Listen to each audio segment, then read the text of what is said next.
Can you remember and return? That is the test. That is the whole goal of this test. Despite all of these hindrances, can we remember and return? Now, even in doing so, we are allowed to make mistakes, to go there, to go here, to do almost whatever we want to do. It is called free will. That by doing, we are planting seeds.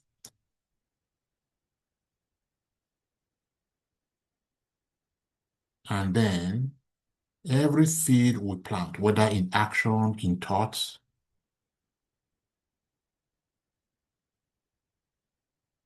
whether in thoughts or in deed, would ultimately bear fruits. So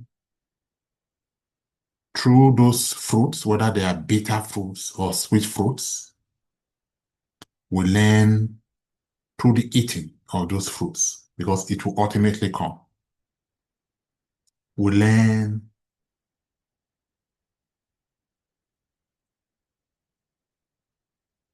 the mistakes. We learn from our mistakes. We learn from our choices. And by that knowledge, by that learning, we evolve. We evolve. So, having defined the goal of the soul, which is to align with essence. So, in this onion illustration that we gave earlier on, this is the core. This is the perfect man. This is where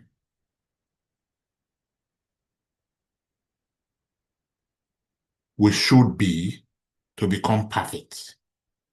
However, we're not born perfect. Therefore, we might be one person might be somewhere around here, another might be somewhere around here, and so on and so forth. So wherever we are, the idea is to find our way, find our path, and align our point of operation with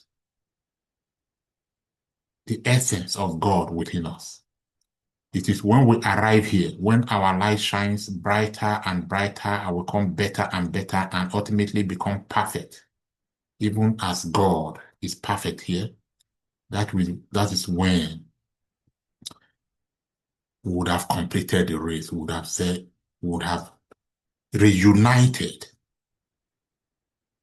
We talked about return earlier on. We would have fully reunited and fully returned and become perfect, even as our God is perfect. So,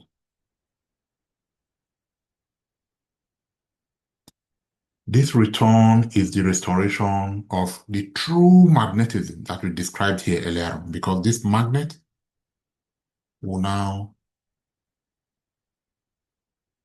become exactly like that magnet.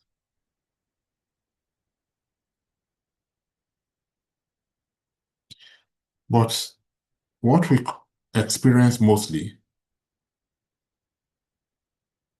if not all of the time, because once we are perfect, we would have no need for